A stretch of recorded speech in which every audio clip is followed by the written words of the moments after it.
armados intentaron robar al conductor de un vehículo que estaba estacionado al pie de su vivienda. Conozca cuáles son las diferentes multas para quienes no sufraguen este domingo y para los miembros de las juntas receptoras del voto que no acudan a las mesas electorales. Así empieza la noticia, emisión estelar.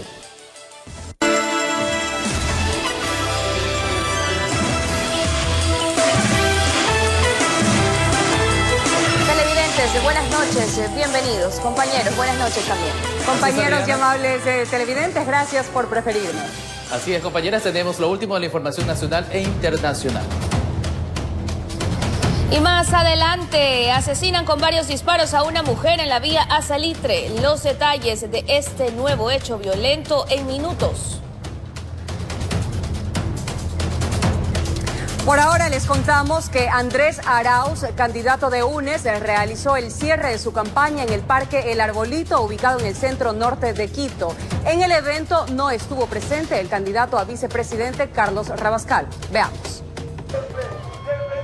Desde las 3 de la tarde de este jueves ya se encontraba todo listo para recibir al candidato a la presidencia de la República, Andrés Arauz. No fue hasta 2 horas después que llegó al sitio. Con su discurso se cerró la campaña electoral por parte de UNES. Ha sido años donde nos han querido quitar nuestra identidad política.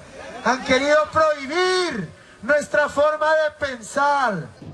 Así se vio el Parque El Arbolito durante este jueves. A los simpatizantes de la agrupación política les causó sorpresa la no presencia del candidato a la vicepresidencia de la República, Carlos Rabascal. En la tarima, además de los artistas de folclor, música popular y protesta que animaron el evento, se subieron algunos de los candidatos a otras dignidades. Entre ellos, Pavel Muñoz, Lilian Durán, Marcelo Holguín y una de las consideradas víctimas de las protestas de octubre, Yajaira Ulestia. Esta es la manera de estar unidos una vez más. En el lugar, las consignas políticas hicieron alusión a una posible ganancia electoral en la contienda del domingo. Los gritos iban desde los puestos directivos de quienes llevan adelante la campaña de Arauz, siendo replicados por la gente de base, militantes y simpatizantes de la llamada línea progresista correísta. Porque nuestras ideas son fruto de una lucha histórica, de una lucha de siglos, porque haya progreso en la humanidad. Aunque los consejos no faltaron de parte de los animadores del programa para que los concurrentes del mitin político de final de campaña guarden el distanciamiento social, si existió 5 centímetros entre una y otra persona fue demasiado. Al parecer más pudo la militancia que el miedo a la pandemia, informó Javier Rosero. Y con una multitudinaria caravana motorizada que inició en el centro de Guayaquil y culminó en el suroeste de la ciudad, el candidato presidencial por la Alianza Creo, Partido Social Cristiano, Guillermo Lasso, cerró su campaña electoral. Lasso estuvo acompañado de la alcaldesa Cintia Viteri y el líder político Jaime Nebot. Era el último día y miles llenaron la avenida 9 de octubre y fue en la calle Boyacá donde apareció el vehículo que llevaba al presidenciable Guillermo Lasso, que a un lado lo acompañaba a su esposa y del otro lado la alcaldesa Cintia Viteri y el líder del Partido Social Cristiano Jaime Nebot. Llegaron desde diferentes puntos de la ciudad y también de varios cantones y provincias a respaldar al candidato presidencial de la Alianza Creo PSC. El color amarillo y también el celeste con blanco predominaron en ese sector de la urbe porteña. Luego avanzaron por la calle Pichincha y así pasaron cerca de la bahía. Continuaron hacia el suroeste por la calle Portete, donde muchos salieron de sus casas y otros desde balcones y ventanas. Saludaron a los personajes políticos que estarán ese domingo en las papeletas. La caravana motorizada se extendió hasta el suburbio, en la que también iban aspirantes a la asamblea tanto nacionales como provinciales. Vamos avanzando al gobierno del cambio para lograr un Ecuador democrático, libre, de oportunidades y próspero para todos.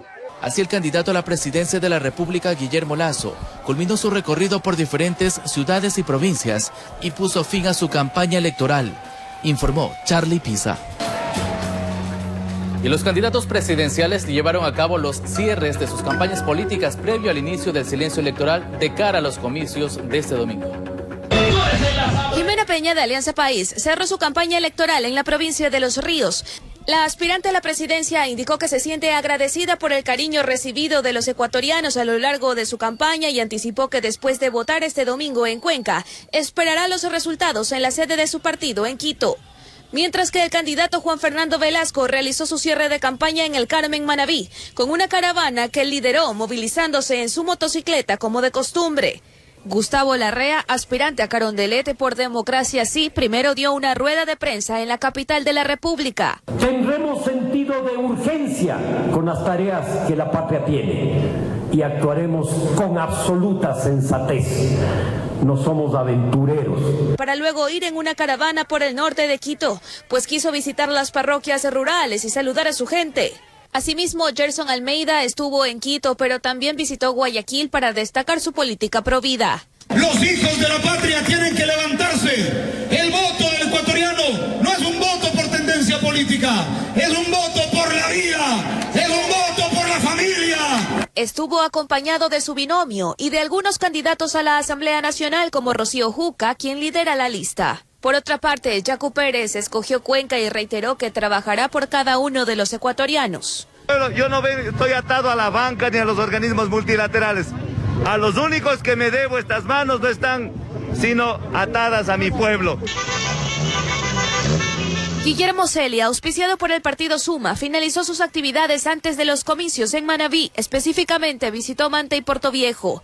Pedro Freile del Movimiento Amigos sostuvo que no realizaría caravanas y que se pronunciaría en redes sociales, pero sus candidatos a la legislatura sí hicieron un cierre de campaña. En Guayaquil, el candidato a la presidencia de Avanza, Isidro Romero, participó de una tradicional caravana por las calles céntricas de la ciudad, hasta llegar al Estadio Monumental de Barcelona, el equipo de sus amores. Informó Adriana Peralta.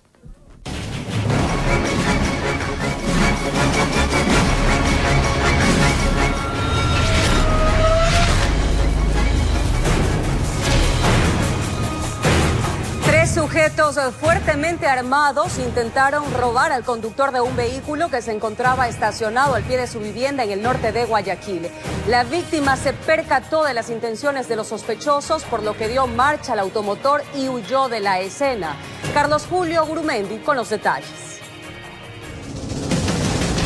En este video se observa a este carro llegar y de su interior bajan tres sujetos con gorra y mascarilla,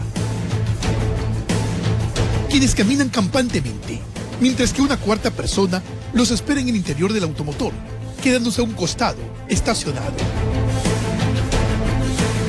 Pero otra cámara captó los momentos cuando los antisociales sacan las armas y procedieron a amedrentar al conductor del vehículo.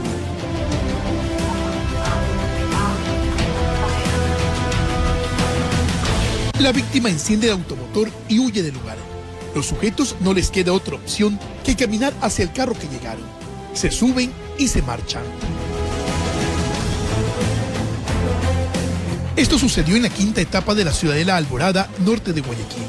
El frustrado robo se dio la noche del jueves. Gracias al circuito cerrado de cámaras con el que cuentan, se pudo identificar el hecho, pero sobre todo la placa del carro en el que se movilizaban los pillos. Afortunadamente aquí en el sector tenemos 25 cámaras de videovigilancia y parece que venía persiguiendo a este otro 4x4 color azul. En todo en el transcurso, desde el ingreso, la primera vuelta, el segundo regreso y la huida, todo eso lo tenemos video registrado. Lo que llamó la atención a los moradores es el carro 4x4 en el que viajaban los antisociales. Se conoce aquí en el norte que hay una banda, son dos motos, dos autos, y el uno le avisa al otro, el que viene atrás, y roban. Aquí en el parque han robado por lo menos unas 10 veces. Quienes viven en este sector aseguran que además de contar con las cámaras de seguridad, han optado por colocar rejas en los cerramientos de sus viviendas. Pero ni así se sienten seguros. Está amagado, es terrible. Mayor control. Unas rondas a pie, por todas las peatonales, bien armados. Este hecho fue reportado a los policías de la zona, quienes procedieron a analizar las cintas de todas las cámaras que grabaron lo acontecido. No obstante, conocimos que el carro en el que se movilizaban los sujetos había sido alquilado. Su propietario ya puso la denuncia, pero no quiso pronunciarse ante nuestras cámaras. Informó Carlos Julio Gurumendi. La acumulación de gas originó una fuerte explosión al interior de una fábrica de procesamiento de alimentos ubicada en el cantón Santa Rosa, en la provincia de El Oro. El suceso dejó como resultado 3 personas heridas y lamentablemente una de ellas está con pronóstico reservado. Varios heridos por explosión a continuación.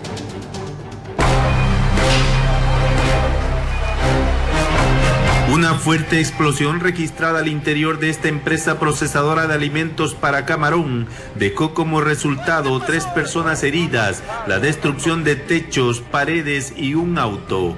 La infraestructura, el área de despacho, techo, el área administrativa también está todo dañado. O sea, no hay un espacio en el cual no haya sido afectado en estos momentos por la explosión. El suceso se registró la tarde de este jueves en el barrio Miguel Concha Álvarez, en el cantón Santa Rosa. Según Andrés Romero, jefe del cuerpo de bomberos, la detonación se originó presuntamente por los trabajos de suelda que se realizaban a esa hora. Aparentemente se presume que había unas personas trabajando con soldadura y parecer había una acumulación de gases, no sabemos exactamente todavía de qué, y el cual provocó por una explosión muy fuerte, de gran magnitud. Los heridos fueron rescatados de entre los escombros por compañeros de labores, otros eran asistidos en las veredas. La coordinación la realizó el EQ 911 con el personal de salud, quienes llegaron al sitio e inmediatamente los trasladaron a distintas casas de salud. Fueron 3 heridos, una señorita de área administrativa, la cual fue afectada porque se presume que le cayó un pedazo de pared, y un señor que estaba trabajando, él es uno de los heridos de mayor gravedad que indicaron que iba a ser transferido a la ciudad de Machala. La onda expansiva abarcó un radio de 25 metros aproximadamente. Esto causó alarma en los moradores del barrio, quienes recibieron tremendo susto. De pronto sonó la explosión, así como un cilindro, pensamos que era, y se remeció tita la casa. Y nomás salimos a ver qué era y se veía el humo. El peritaje del personal del cuerpo de bomberos estará listo en los próximos días y se conocerá las verdaderas causas que provocaron la explosión, que dejó heridos y considerables daños materiales. Informó Richard Ceballos. Y un hecho lamentable: asesinan a una mujer de 38 años con 3 impactos de bala en el acceso a Los Lojas, en la vía Salitre, en la provincia de Guayas. Su familia acusa a su ex conviviente, de quien se separó hace varios meses. Por otra parte, la Policía Nacional inició investigaciones para identificar al autor del crimen, con el fin de confirmar esa hipótesis.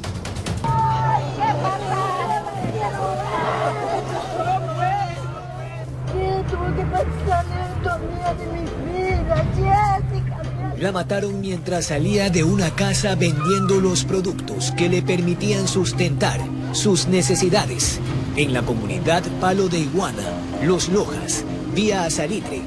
Familiares y testigos afirman que llegaron 2 hombres a bordo de una moto. Mira, no le hacía daño a ese hombre y yo no sé por qué me le quitó la vida, amigo.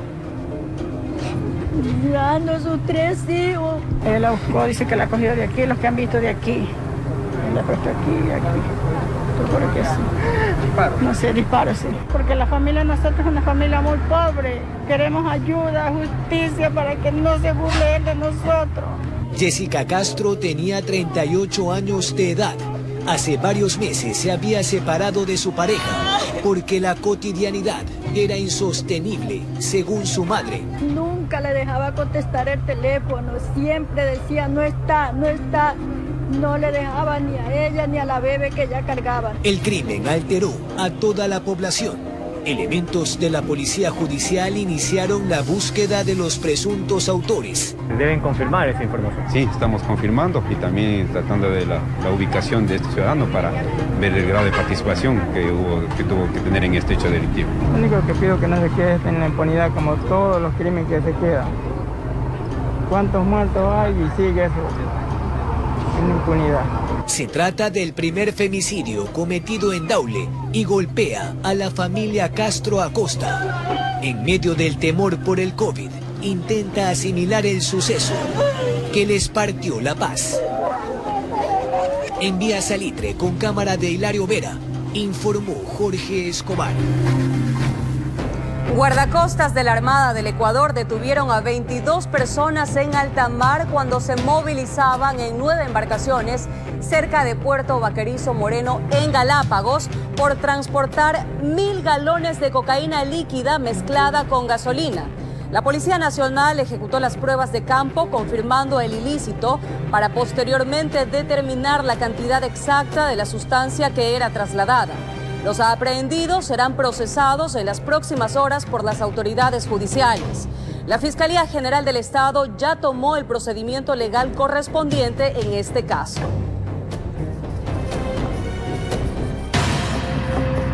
Y más adelante, dramático rescate de menor que fue sepultado por una avalancha de nieve en Rusia. Los detalles en pocos minutos. Y en otro tema, la fiscal provincial del Guayas revocó el dictamen abstentivo que se había emitido a favor de Michelle B. y Gabriela P. y los acusó por su presunta participación en el delito de delincuencia organizada en grado de coautores. Además, se remitió a la Sala de Sorteos del Guayas la copia certificada del proceso para el inicio de una investigación contra los 2 ciudadanos, además de Estefano A., César R., Jorge P., Jonathan F. y otros por presunto enriquecimiento privado no justificado. En el caso por presunta delincuencia organizada, también están vinculados, entre otros, Jacobo y Abdalá B. y Paul G., expresidente del directorio del IES. La Fiscalía investiga presunta venta irregular de medicamentos en los hospitales del Seguro Social. En otro tema, les contamos que en Guayaquil, empleados de los centros de diálisis se suman a los plantones para exigir el pago de 230 millones que el Estado adeuda a 25 establecimientos de Guayas, El Oro y Loja. Un nefrólogo advierte que los pacientes no pueden permanecer más de 21 días sin su tratamiento e incluso informa que el personal médico no ha sido contemplado en la primera fase de vacunación. Salgo haciéndome diálisis, venir acá. Mire, ve. Y eso no puede ser posible. Inclaudicables. Han cambiado la sede de sus plantones, ahora con los colaboradores de los centros de diálisis que también padecen los abismos. Para ir saliendo de nuestra deuda, estamos hasta el cuello, también todo. Comida. Claro, comida, pasaje, servicios básicos. Pacientes y familiares de las dializadoras exigen el pago de 230 millones de dólares. Afirman que cada día de atraso se hincha uno. A veces uno falla, porque no tenemos, pues ¿de dónde más? Ya nos prestan y ¿a dónde más vamos a prestar? No hay medicamentos en la clínica, entonces necesitamos porque nos proveen los medicamentos. Entonces imagínense, sin medicamentos, sin hacernos diálisis, duraremos, ¿qué será? Unos 15 días. Y en pacientes con función renal relativamente conservada, nunca más de 21 días. De hecho, sobre la primera fase de la vacunación contra el COVID. Lo único que hemos tenido a lo largo de estos 10 meses de enfrentamiento con el COVID de parte del Ministerio es el requerimiento de información. 25 centros en Guayas, El Oro y Loja.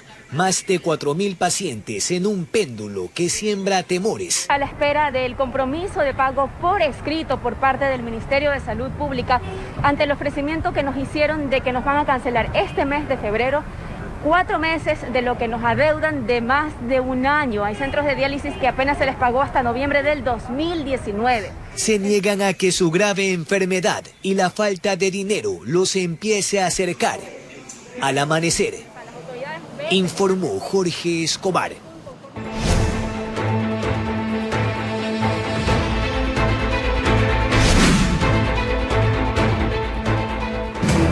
Mucha atención, dentro de la fase 0 del plan de vacunación, más de 6.000 ecuatorianos han sido inoculados. Así lo informó el Ministerio de Salud Pública y se espera que en la semana del 15 de febrero se reciba un nuevo lote para combatir la pandemia.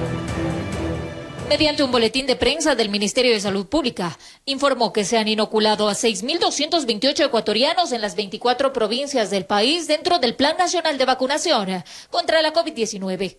Es así que las dosis se administraron en centros gerontológicos públicos y privados, 252 ciudadanos vacunados, hospitales del Ministerio de Salud Pública, 3.252, hospitales del IES, 1.746, hospitales de Fuerzas Armadas y Policía, 306, hospitales de Solca, 222, Hospital de Junta de Beneficencia de Guayaquil, 114, y hospitales de red privada complementaria, 336 ciudadanos vacunados. Además, la Autoridad Sanitaria Nacional recalca que a partir de la semana del 8 de febrero se dará inicio a la aplicación de la segunda dosis a 1.962 personas que recibieron su primera dosis en la semana inicial de vacunación. Con esta ejecución se complementará la utilización de las 8.190 dosis correspondientes al primer lote de vacunas Pfizer. Desde el Ministerio de Salud Pública se informa que la semana del 15 de febrero se recibirá un nuevo lote de vacunas para completar el 100% de las segundas dosis de esta fase 0. Hasta finales de febrero se estima recibir las remesas restantes de las 86.000 dosis para combatir la pandemia, informó Marilyn Jaramillo. Ahora les contamos que clausuran una unidad educativa en el norte de Guayaquil que recibía a estudiantes pese a la prohibición de clases presenciales por la pandemia. Personal del Departamento de Justicia y Vigilancia del municipio de Guayaquil llegó al sitio y clausuró el local.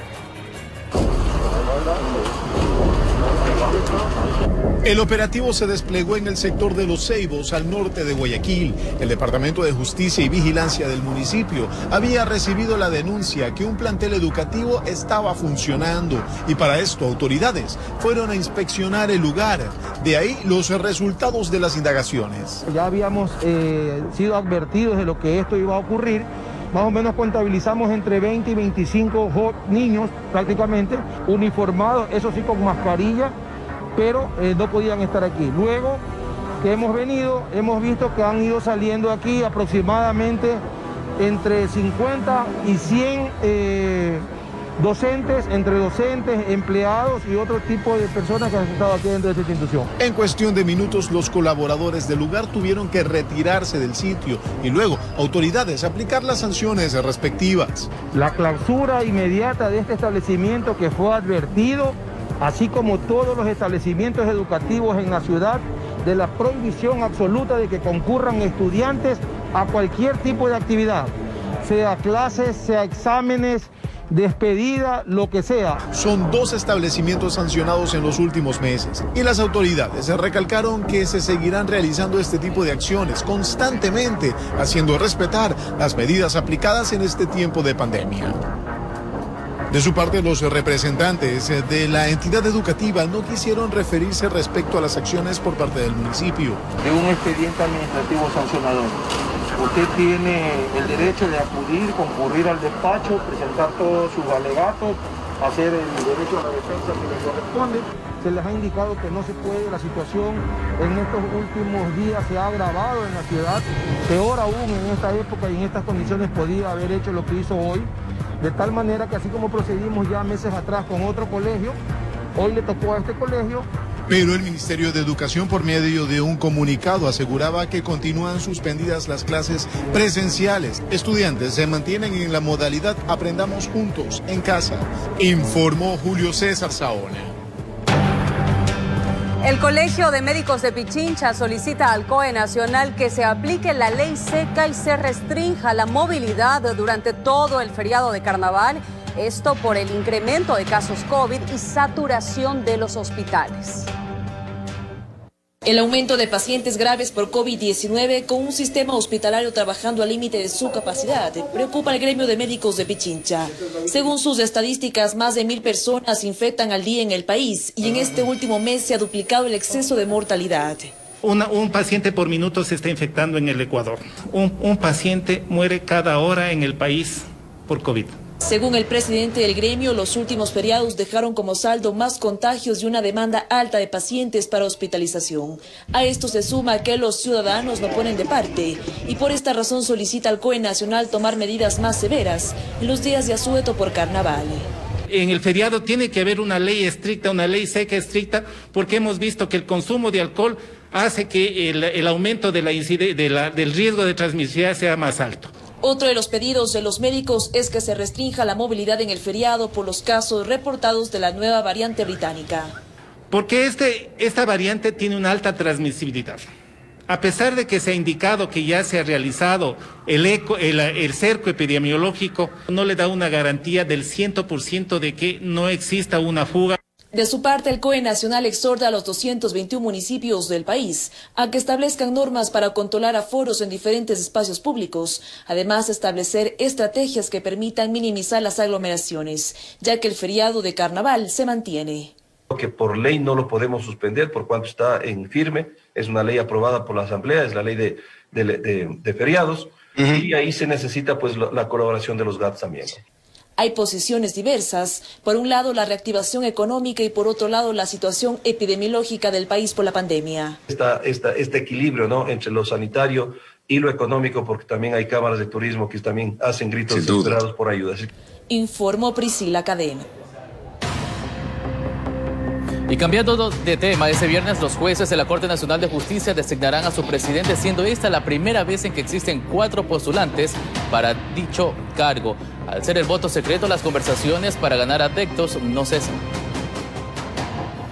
El cabildeo reina en la Corte Nacional de Justicia una vez que este viernes los jueces deberán elegir a sus nuevas autoridades. Por supuesto, son cabildeos necesarios porque es un ejercicio de democracia interna. Entonces, vamos a estar reunidos el día de mañana en cónclave. Creo que estamos en el legítimo derecho de intercambiar opiniones con los demás integrantes de ese pleno.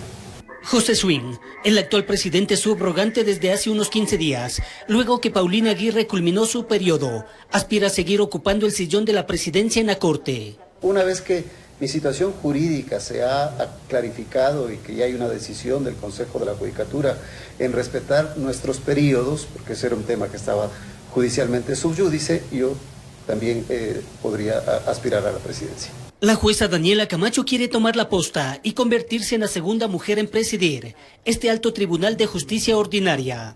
Bueno, yo busco una administración de justicia con perspectiva de género. Tengo apoyo de los movimientos de mujeres, tengo el respaldo ciudadano y me motiva a luchar por la unidad en la función judicial, por la independencia judicial. A ellos se suman como posibles candidatos los magistrados Iván Saquicela y Marcos Rodríguez. La convocatoria ya fue hecha para este viernes a las 10 de la mañana. Esto en medio de la interrogante si se puede o no nombrar al presidente, ya que la renovación parcial de la Corte no se pudo efectuar en su totalidad en el primer concurso convocado por el Consejo de la Judicatura. La Corte está conformada por 21 jueces. En este momento hay 15 titulares. Y de esos titulares tienen que existir 12 votos para elegir un presidente. Y luego las salas serán complementadas con jueces titulares de aquí de la Corte y temporales en caso de que falten, hasta que el Consejo realice un nuevo concurso para completar los 21. Pero no debería admirar que la nueva o el nuevo titular salga de los jueces recién posesionados este miércoles. Todos los integrantes del Pleno están habilitados para acceder a la presidencia de la Corte. Los nuevos incluidos. Incluidos los nuevos, desde luego, porque es un derecho que se tiene en condición de juez de Corte Nacional. Así los candidatos a cruzar los dedos, a la espera del voto secreto de sus compañeros, informó Héctor Romero. Son las 22:28. Vamos a un corte comercial y cuando regresemos les mostraremos el dramático rescate de un menor que fue sepultado por una avalancha de nieve en Rusia. Ya regresamos.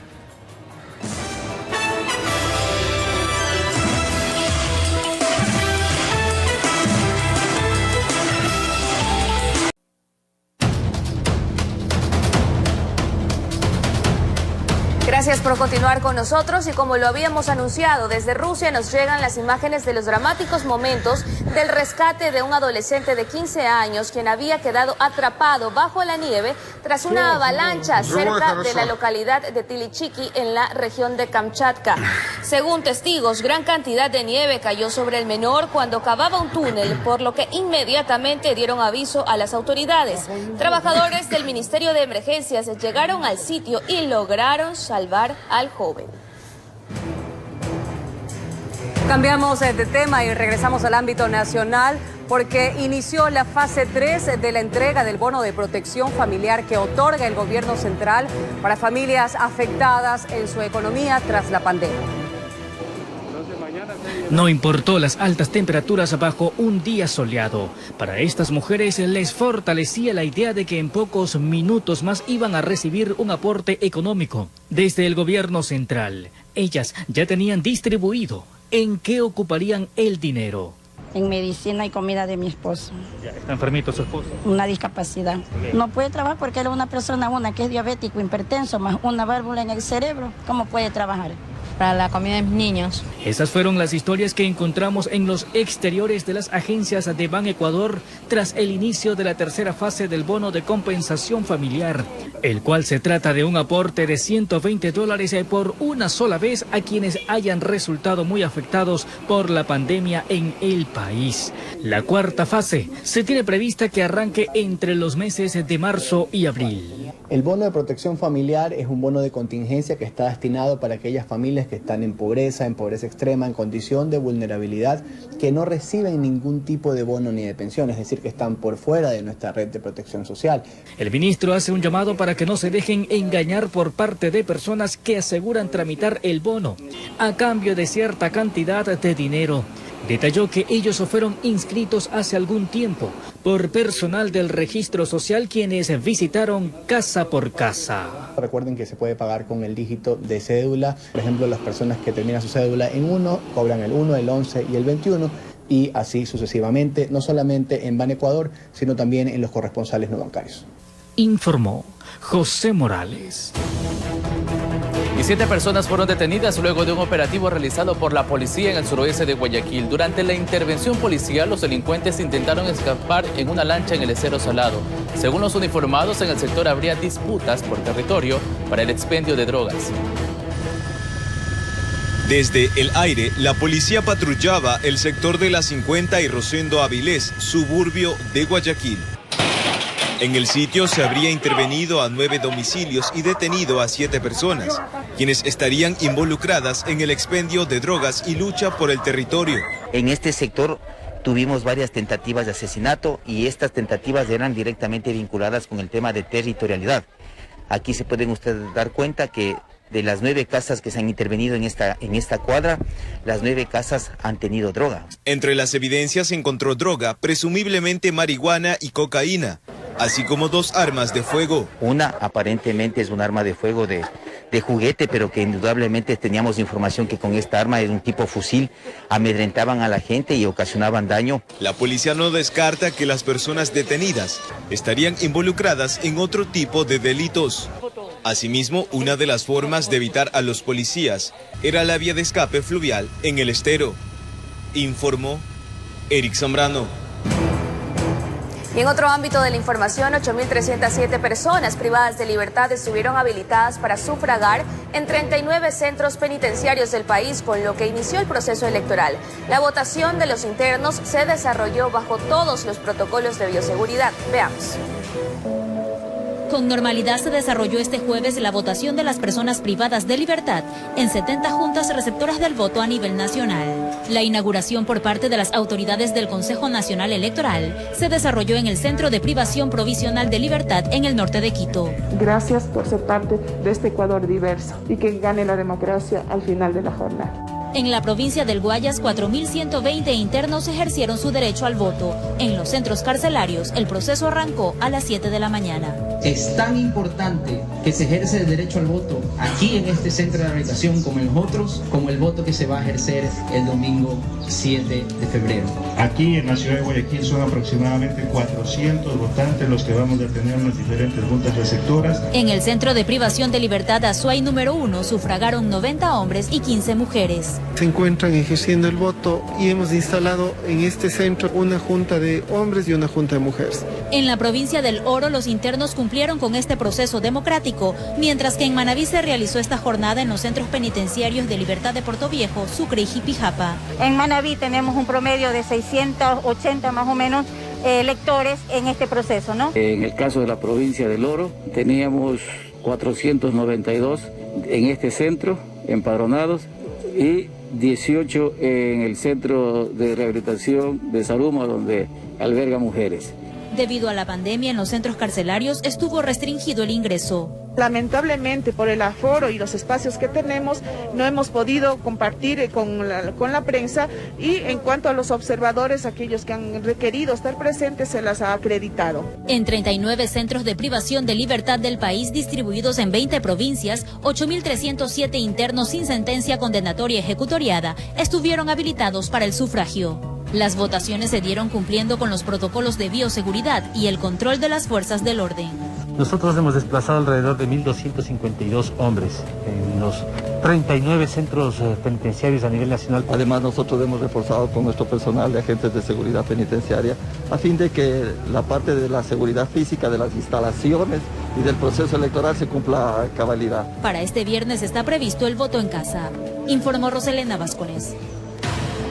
El presidente Lenín Moreno se reunió con la jefa de la misión electoral de la OEA, Isabel de Saint-Malo, y en el encuentro ambas figuras resaltaron la importancia de los observadores internacionales para brindar transparencia al proceso electoral. Resaltando la importancia de la transparencia en los comicios electorales del 7 de febrero y el cumplimiento de los procesos democráticos, así recibió el presidente de la República, Lenín Moreno, a la jefa de la misión electoral de la Organización de los Estados Americanos, Isabel de Saint-Malo. El primer mandatario añadió que la presencia de los observadores internacionales brinda legitimidad a estos procesos. Y por eso hemos dado la total apertura para que observadores internacionales de cualquiera de las instancias calificadas a nivel internacional pueda venir a hacer la observación de este proceso. Durante el encuentro, el presidente Moreno dijo que las acciones emprendidas por su gobierno han garantizado la independencia tanto institucional como política de los organismos de control.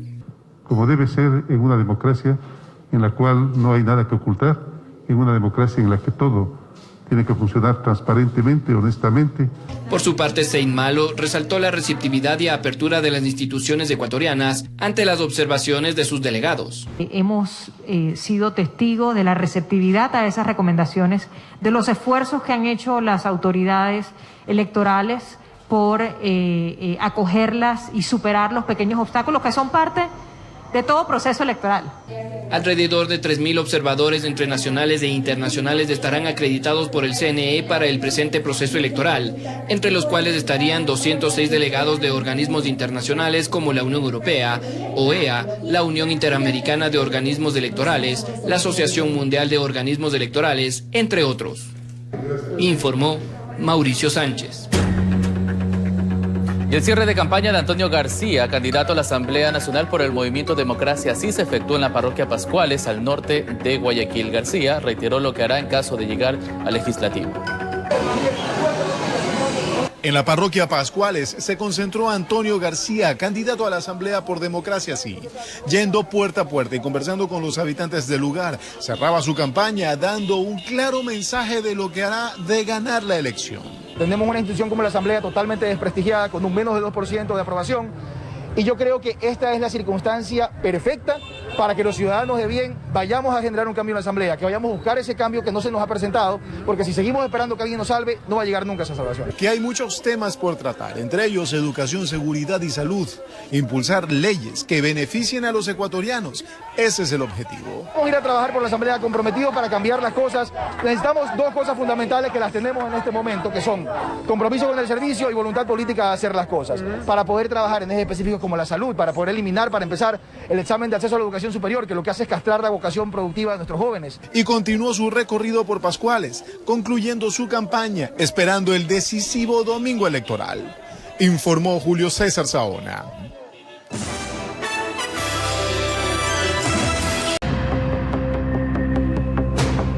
Amigos, gracias por permanecer en nuestra sintonía. Las elecciones de este domingo 7 de febrero se desarrollarán en medio de un clima de temor y pedidos de máxima seguridad debido a la pandemia del COVID-19. Los ciudadanos tenemos la responsabilidad de acudir a las urnas a cumplir con este deber cívico, y quienes no lo hagan deberán cancelar multas si es que no presentan una justificación. Conozca cuáles son las sanciones. Es obligación ir a sufragar, y quienes no vayan a las urnas serán sancionados con una multa del 10% del salario básico unificado, es decir, $40.